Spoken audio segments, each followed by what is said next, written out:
હાલો friends, આજે આપણે બનાવીશું રવામાંથી ક્રિસ્પી નાસ્તાની રેસીપી. તેના માટે મેં એક વાટકો ભરી અને રવો લીધો છે. સૌથી પહેલાં રવાને આપણે મિક્સરના જારમાં નાખી દઈશું, કેમ કે રવાને આપણે પીસવાનો છે. હવે તેનું ઢાંકણ આપણે બંધ કરી દઈશું અને રવાને આપણે એકદમ ફાઇન પીસી લેવાનો છે. રવાને આપણે સારી રીતે પીસી લીધો છે. તમે જોઈ શકો છો કે રવો છે તે આ રીતે એકદમ ફાઇન થઈ ગયો છે. હવે આપણે રવાને એક વાસણમાં કાઢી લેશું. હવે તેમાં આપણે સ્વાદ પ્રમાણે મીઠું નાખી દઈએ. તેની સાથે આપણે અડધું પાવડું ભરી અને તેલ નાખી દઈશું. હવે આપણે સારી રીતે તેને મિક્સ કરી દઈએ.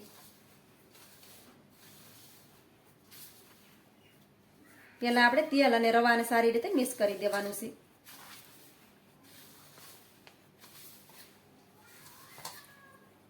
રવાને આપણે સારી રીતે મિક્સ કરી દીધો છે. પછી રવાને આ રીતે મુઠ્ઠીમાં લઈ અને જોવાનું છે.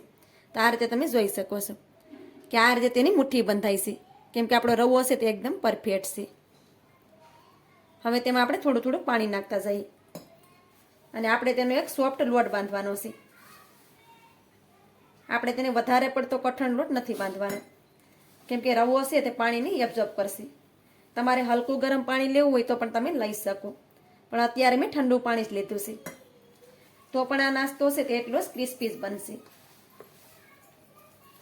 તો આ રીતે થોડું થોડું પાણી નાખતા જઈએ અને લોટને આપણે બાંધી લેશું.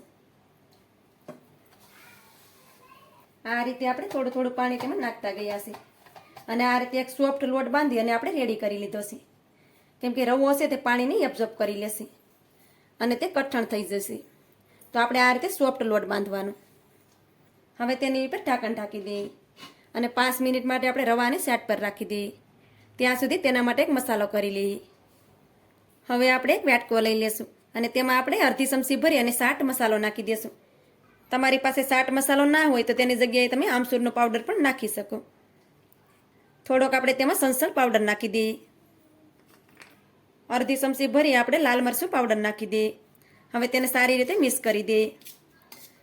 આનાથી આપણો નાસ્તો છે તે ખાવામાં એકદમ ચટપટો લાગશે. બાળકોને તો આ નાસ્તો ખૂબ પસંદ આવશે. ખાવામાં તો એટલો ક્રિસ્પી લાગે છે. તો બધી વસ્તુને આપણે સારી રીતે મિક્સ કરી દીધી છે. હવે તેને આપણે સાઈડ પર રાખી દઈએ. હવે આપણે લોટને ઢાંકીને રાખ્યો તેની પણ 5 મિનિટ થઈ ગઈ છે અને 5 મિનિટ પછી તમે જોઈ શકો છો કે લોટ પણ આપણો આ રીતે કઠણ થઈ ગયો હશે. હવે તેમાંથી આ રીતે લુવા કરી લઈએ. તો આ રીતે મોટા લુવા કરી લેશું. તો આ રીતે તેમાંથી આપણે 3 લુવા બનાવીશું. આ રીતે તમે લુવા બનાવશો તો તે આસાનીથી બની જશે.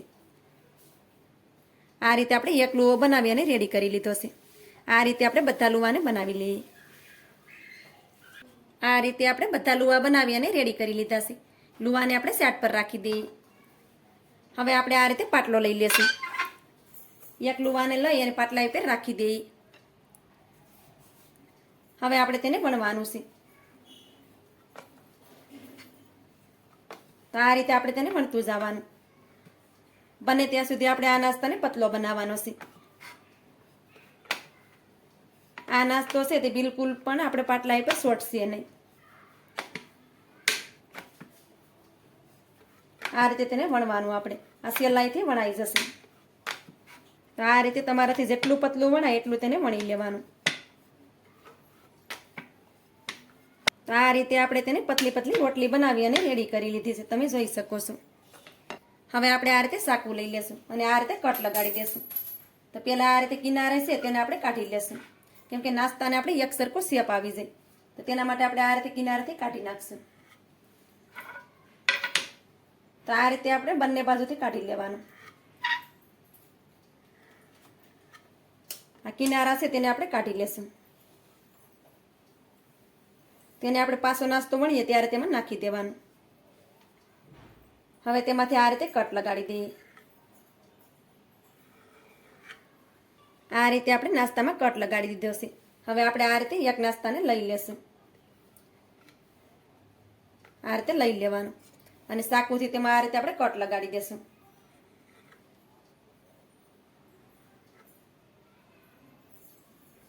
આ રીતે આપણે તેમાં ત્રિકોણ ડિઝાઇન કરી દેવાની છે.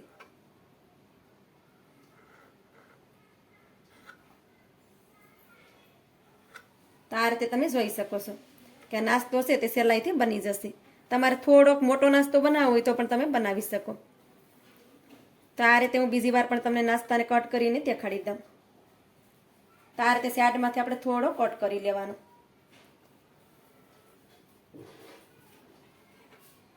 પછી તેને આ રીતે કટ લગાડવાનો.